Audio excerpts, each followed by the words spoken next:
terciptalah masyarakat yang sejahtera dan juga negara yang kuat.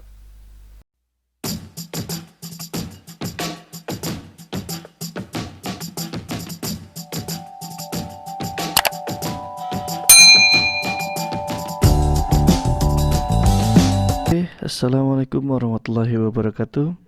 Selamat pagi anak-anak. Kali ini kita berjumpa lagi di materi tentang membangun masyarakat yang sejahtera. Oke, sebelum kita mulai, kita berdoa dulu. Mudah-mudahan kita dibukakan pintu ilmu yang selebar-lebarnya dan juga kita bisa menyerap apa materi yang akan kakak sampaikan hari ini. Oke, kita awali dengan baca bismillah. Bismillahirrahmanirrahim. Oke, jangan lupa sebelum kita mulai untuk tekan tombol like, komen, dan juga jangan lupa pastinya di subscribe dulu channel ini untuk membangun dan juga mengembangkan channel ini. Oke, kita langsung mulai saja. Materinya adalah tentang masyarakat yang sejahtera dan juga negara yang kuat. Kali ini kita akan bahas tentang beberapa materi seperti PKN, Bahasa Indonesia, IPA, dan juga IPS. Oke, apa sih masyarakat yang sejahtera yang kemarin kita sudah coba terangkan, negara yang kuat juga diterangkan. Nah, yang akan kakak tanya ada yang pertama adalah, pasti kalian pernah mengikuti upacara bendera, bukan? Ya, upacara bendera itu untuk bertujuan menanamkan rasa cinta tanah air dan juga jiwa patriotisme. Dengan cinta tanah air dan juga jiwa patriotisme diharapkan timbullah usaha mempertahankan dan mengisi kemerdekaan dengan baik. Dengan demikian terciptalah masyarakat yang sejahtera dan juga negara yang kuat. Kenapa? Karena kalau kamu sudah upacara itu disiplinnya luar biasa dan juga mengikuti seluruhnya, hafal lagu kebangsaan, hafal lagu-lagu nasional. Itulah salah satu bentuk untuk cinta kepada tanah air. Oke, kita masuk langsung ke materi yang pertama. Nah, pasti kamu paham dong tanggung jawab sebagai warga negara itu. Nah, dalam Kamus Bahasa Indonesia, tanggung jawab itu adalah menanggung segala sesuatu, berkewajiban menanggung, memikul jawaban, terus menanggung segala sesuatunya, memberikan jawaban, serta menanggung akibatnya. Dan juga menanggung jawab itu adalah sesuatu yang dilakukan dengan sepenuh hati. Jadi kalau kamu bertanggung jawab, ya kamu lakukan dengan benar-benar serta bisa menanggung akibatnya apabila kamu tidak bertanggung jawab. Contoh, kamu disuruh beli garam sama ibu kamu. Kamu beli garamnya, dikasih uang 10.000, beli garamnya cuma 1, tapi sisanya kamu tidak kembalikan uangnya. Nah, di saat kamu ditanyain, ya kamu harus bertanggung jawab. Dek, tadi kembalian garam gimana? Hilang mah. Padahal bukan hilang. Padahal itu adalah kamu membeli es krim, membeli makanan ringan ataupun yang lainnya. Apa yang sudah terjadi? Kamu membohongi orang tua.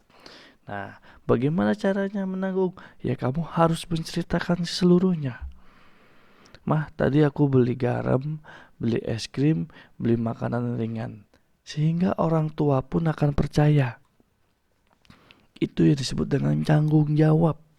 Nah, bentuk-bentuk sikap dan perilaku warga negara yang mencerminkan perwujudan tanggung jawab terhadap negara dan bangsa, yaitu yang pertama, memahami dan juga mengamalkan ideologi nasional kita, yaitu Pancasila, dalam kehidupan sehari-hari. Nah, bagaimana cara mengamalkannya? Kamu hafalkan Pancasila? Yang pertama, ketuhanan yang Maha Esa. Berarti kamu harus bisa melakukan tugas-tugas yang sudah diperintahkan oleh Tuhan Yang Maha Esa. Ya, yang kedua, menjaga dan memelihara nama baik bangsa dan negara di mata dunia. Yang seperti kemarin kita sudah bilang, bagaimana dengan cinta tanah air? Ya, kita harus berani. Nah, bagaimana caranya? Janganlah pernah menjelek-jelekan dengan nama Indonesia di mata dunia. Itu salah satu menjaga dan memelihara nama baik bangsa. Yang selanjutnya, menjaga persatuan dan kesatuan bangsa. Ini sudah jelas. Kita jangan sampai terpecah belah gara-gara suatu keinginan kita. Makanya kita harus bertanggung jawab. Yang selanjutnya adalah membina solidaritas sosial. Jangan sampai teman yang sakit kita gak pernah lihat. Teman kenapa-napa gak pernah ditanyain. Cuman senangnya doang. Susahnya kagak pernah inget. Nah, yang selanjutnya, meningkatkan wawasan tentang kebangsaan. Bagaimana dengan caranya? Membaca tentang sejarah-sejarah Indonesia. Oke, ini materi tentang tanggung jawab warga negara Indonesia. Selanjutnya, kita menuju tentang mewujudkan masyarakat sejahtera.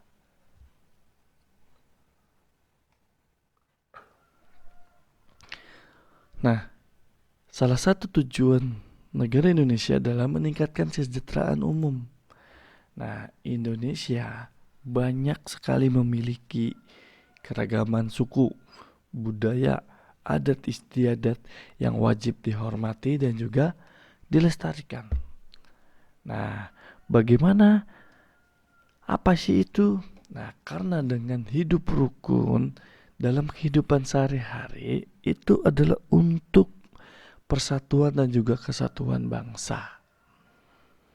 Walaupun kita beda suku, walaupun kita beda budaya dan juga adat istiadat, kita harus hidup rukun sesama tetangga, sesama warga negara dan juga masyarakat walaupun kita beda suku.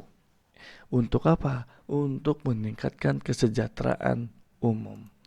Nah, selain warga negara memiliki dan juga menghargai perbedaannya, usaha untuk masyarakat yang sejahtera itu dapat dilakukan dengan pemerataan pembangunan agar terciptanya satu, pemerataan bangunan infrastruktur. Apa contohnya? Bangun tol, bangunan usaha-usaha. Itu adalah untuk menwujudkan masyarakat sejahtera. Nah, kalau sudah ada infrastruktur, pasti ada pembangunan ekonomi. Kantor-kantor, pabrik-pabrik, itu adalah untuk mewujudkan masyarakat yang sejahtera dan juga merata. Yang selanjutnya adalah membuka lapangan kerja. Udah pasti. Kalau sudah ada infrastrukturnya, sudah ada jalannya, pasti ada pabrik. Ada pabrik, pasti ada lapangan pekerjaan. Sehingga masyarakat sudah menikmatinya. Ya, itulah. Jadi, kalau sudah ada infrastrukturnya, pasti pembangunan ekonomi di wilayah tersebut ataupun di bagian tersebut akan membuka lapangan pekerjaan yang akan bisa membantu masyarakat sekitar mendapatkan kebutuhan ekonomi. Oke, itu adalah mewujudkan cara masyarakat yang sejahtera. Masih banyak lagi cara-caranya, nanti kita akan bahas. Yang selanjutnya, nah, kita akan mengerti pengertian dari baliho. Nah, kalau tadi kan kita sudah belajar nih, bertanggung jawab, terus membangun masyarakat yang sejahtera. Yang penting kita bertanggung jawab. Bagaimana cara mensukseskan tentang infrastruktur dan juga pembangunan ekonomi, kita harus butuh untuk pemasaran. Apa? Bagaimana cara dengan pemasaran tersebut? Maka dengan baliho. Nah, kita lihat. Baliho ini adalah suatu media atau sarana promosi yang mengandung unsur memberitakan suatu kegiatan atau event yang berkaitan dengan khalayak umum. Nah, kita ngeliat baliho ini juga berasal dari bahasa Arab yang berarti menyampaikan. Apa yang disampaikan melalui baliho? Pesan yang tersirat, promosi, iklan, atau pemberitahuan yang sifatnya agar diketahui oleh orang banyak. Baliho juga berhubungan dengan media promosi suatu produk. Nah, kalau ngomongin baliho, pasti kamu sudah mulai paham. Baliho itu suka di pinggir jalan, gede-gede. Iklan, contoh promosi handphone, HP ini keluar. Contohnya HP Vivo keluar, HP Oppo keluar, segala macam semuanya. Nah, itu disebut dengan menyampaikan suatu produk dia, promosi. Nah, bagaimana ciri-ciri baliho itu? Nah, yang pertama, baliho untuk mempromosikan suatu event atau produk tertentu. Tadi yang kakak bilang untuk mempromosikan HP baru ataupun makanan baru ataupun komestik baru ataupun yang barang-barang yang baru. Yang selanjutnya memiliki ukuran yang besar sehingga mulai terlihat oleh masyarakat luas. Kayak spanduk-spanduk yang ada di pinggir jalan, baliho-baliho. Nah, itu adalah memiliki ukuran-ukuran yang besar sehingga mudah terlihat oleh masyarakat luas. Nah, yang tadi dibilang, biasanya ditempatkan di pinggir jalan yang gampang dilihat oleh orang.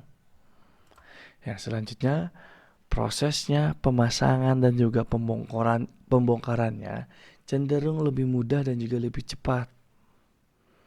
Kan kalau kamu masang iklan di stasiun TV itu agak lebih ada prosedurnya.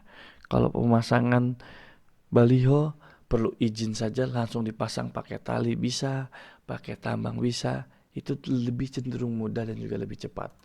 Yang selanjutnya fungsinya baliho. Satu, baliho itu sebagai informasi ya untuk promosi. Jadi bukan tanpa alasan. Kalau orang-orang cuma nempel doang gambar, contohnya gambar muka ataupun gambar orang, ya promosi, memperkenalkan dirinya. Yang belum lama ini adalah tentang pemilu.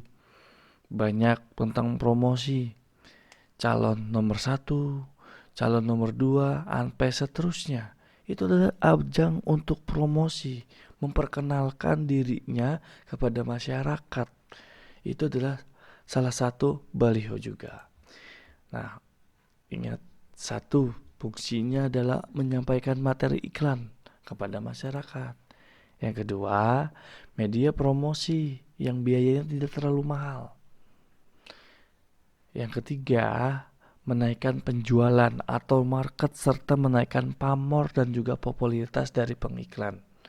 Tadi, kalau ada calon wali kota yang memamerkan di baliho adalah untuk menaikkan pamornya dan juga popularitasnya sehingga orang-orang tahu, oh ini calon wali kota, oh ini calon gubernur, oh ini calon presiden. Itu adalah untuk menaikkan pamornya. Kalau iklan tadi kayak gambar handphone baru Vivo. Nah, untuk gimana fungsinya? Untuk menaikkan penjualan dia sehingga HP-nya dikenal oleh masyarakat luas. Ini adalah ciri-ciri dan juga fungsi dari baliho. Oke, sudah paham ya? Yang selanjutnya, nah kita bahas lagi dengan masa pubertas. Pak, apa sih maksudnya dari 3 materi yang tadi? Tanggung jawab, masyarakat sejahtera, terus juga ada baliho, sekarang ada pubertas. Nah, bagaimana kamu mengerti tentang yang tadi kalau kamu belum mengerti tentang masa pubertas? Kalau kamu masa pubertas, kakak yakin pasti kamu sudah dewasa untuk cara berpikirnya. Nah, kemarin kan kita sudah bahas tuh ya, pubertas, perbedaan ciri-ciri. Nah, sekarang kita akan mendalami masa pubertasnya. Tapi ingat, sebelum kita mulai jangan lupa tekan tombol like-nya ya. Dan juga jangan lupa di subscribe. Ya, yang selanjutnya, pubertas. Nah, kemarin kita sudah bahas. Pubertas itu adalah masa peralihan dari anak-anak menjadi dewasa. Nah, sekarang kakak akan menjelaskan 4 perubahan fisik penting. Yang pertama, anak mengalami perubahan ukuran tubuh. Yang kedua, perubahan proporsi tubuh. Kemarin sudah dibahas. Kalau berat badannya naik, pasti kamu sudah mulai menjadi dewasa. Kalau kamu sudah mulai tinggi, berarti kamu sudah mulai dewasa. Dan yang selanjutnya kemarin, yang suaranya sudah melengking dan juga suaranya sudah mulai ngebas, mulai tumbuh rambut ataupun yang tumbuh-tumbuh yang lain. Nah, atau juga mukanya sudah mulai melebar menjadi kotak ataupun juga lonjong, maka sudah itu disebut dengan menjadi dewasa. Oke, yang selanjutnya adalah perkembangan ciri-ciri primer dan juga ciri-ciri perubahan sekunder. Ini yang akan kita bahas hari ini. Nah, yang selanjutnya kita akan perubahan primer dari laki-laki dulu. Ciri-ciri perubahan primer pada laki-laki. Pertama, mimpi basah, yaitu menjadi bertandanya laki-laki tersebut sudah masuk ke usia dewasa. Ini yang primer dan juga yang primernya. Yang selanjutnya, organ reproduksi sudah mampu menghasilkan sperma. Jadi kalau dua ini sudah kamu mengalaminya, maka kamu sudah dewasa. Yang selanjutnya, kalau yang sekunder itu yang pertama, tumbuh kumis dan jenggot pada wajah. Jadi kalau sudah mulai kumis-kumisnya sudah mulai kelihatan, berarti dia sudah masuk ke masa dewasa. Itu adalah ciri-ciri sekunder. Yang selanjutnya, jakun mulai tampak membesar. Di mana sih Kak jakun? Jakun itu adalah di leher. Jadi kalau lehernya sudah mulai menongol dikit, ada yang menongol, itu adalah ciri-ciri sekunder pada laki-laki udah bertanda masuk usia dewasa. Yang selanjutnya, suara lebih berat dan juga besar. Kalau suaranya cempreng masih anak-anak. Tapi kalau suaranya sudah ngebas, suaranya sudah besar, berat dan segala macam, berarti itu sudah mulai masuk ke usia dewasa. Yang selanjutnya, tumbuh rambut di berbagai area tubuh seperti ketiak, kaki, dada, dan juga organ kelamin. Nah, kalau sudah mulai tumbuh rambut yang sudah disebutkan tadi, berarti kamu sudah mulai tampak dewasa. Yang selanjutnya adalah bahu semakin bidang dan juga lebar. Bahu itu adalah yang di samping leher kamu. Kalau itu sudah makin membesar, berarti kamu sudah masuk ke usia dewasa. Muncul jerawat. Nah, ini yang suka genit-genit nih, jerawat. Nah, itu sebenarnya bukan jerawat yang timbul akan secara tiba-tiba, tapi itu adalah menandakan kamu sudah mulai masuk ke dalam usia dewasa. Nah, yang selanjutnya, tubuh yang lebih cepat tinggi dan juga membesar. Pasti yang kelas 6 sekarang tumbuhnya lebih tinggi dan juga membesar. Otot tubuh mulai terbentuk. Keker-keker, gede-gede. Nah, ini gambarnya kurang lebihnya adalah suara lebih besar tadi. Tumbuh jakun, sudah lihat ya. Tumbuh jakun membesar, jerawat ada di pipi. Nah, suara sudah mulai membesar, bahu semakin membesar, dan juga tumbuh rambut dada pada bagian tertentu. Nah, ini adalah ciri-ciri perubahan sekunder. Nah, kalau yang primer tadi mimpi basah dan juga sudah menghasilkan sperma. Nah, bagaimana tentang laki-laki? Itu tadi laki-laki. Sekarang yang perempuan. Oke, ini yang perempuan. Perubahan primer dan juga sekunder pada perempuan. Yang primer itu pertama, mengalami haid atau menstruasi. Bagi-bagi yang sudah mengalami haid dan menstruasi itu adalah mudah memasuki usia dewasa. Yang selanjutnya, organ reproduksi mengalami ovulasi dan dapat menghasilkan ovum yang bisa menjadi bayi jika dibuahi. Nah, ini ciri-ciri dari perubahan primer pada perempuan. Yang selanjutnya, pertama, nih kita lihat ya. Ciri-ciri perubahan sekunder adalah panggul lebih besar. Nah, panggul lebih besar itu ada dari pinggang. Nih. Yang selanjutnya, payudaranya mulai membesar. Sudah mulai membentuk. Itu adalah ciri-ciri dari perubahan sekunder perempuan. Nah, yang selanjutnya, perempuan itu lebih memiliki suara yang lebih nyaring dan juga lebih lembut. Nih, suaranya di mulut. Nah, selanjutnya adalah tumbuh beberapa rambut di area tertentu seperti ketiak, kaki, dan juga organ kelamin. Kalau di ketiaknya sudah mulai tumbuh rambut, berarti itu sudah memulai ciri-ciri kamu sudah masuk dalam usia dewasa. Jerawat. Nah, kalau sudah mulai jerawat, berarti kamu sudah mulai dewasa. Yang selanjutnya adalah biasanya perempuan memiliki kulit lebih halus daripada terbalik. Maaf. Biasanya perempuan memiliki kulit tampak lebih halus daripada laki-laki. Nah, ini adalah ciri-ciri primer dan juga sekunder pada perempuan. Nah, oke. Tadi demikianlah yang sudah kita pelajari. Yang pertama tentang tanggung jawab warga negara, itu adalah termasuk pelajaran PKN. Yang selanjutnya adalah mewujudkan masyarakat sejahtera, dan juga tentang baliho, dan juga yang terakhir adalah tentang pubertas. Demikianlah pelajaran yang tadi telah yang kakak sampaikan. Mudah-mudahan dapat dimengerti dan mudah-mudahan bisa dipahami dan juga bisa diterapkan dalam kehidupan sehari-hari. Kakak mohon maaf apabila penyampaian dari kakak kurang lengkap dan juga banyak kata-kata yang salah dan dalam penyampaiannya. Kakak mohon maaf.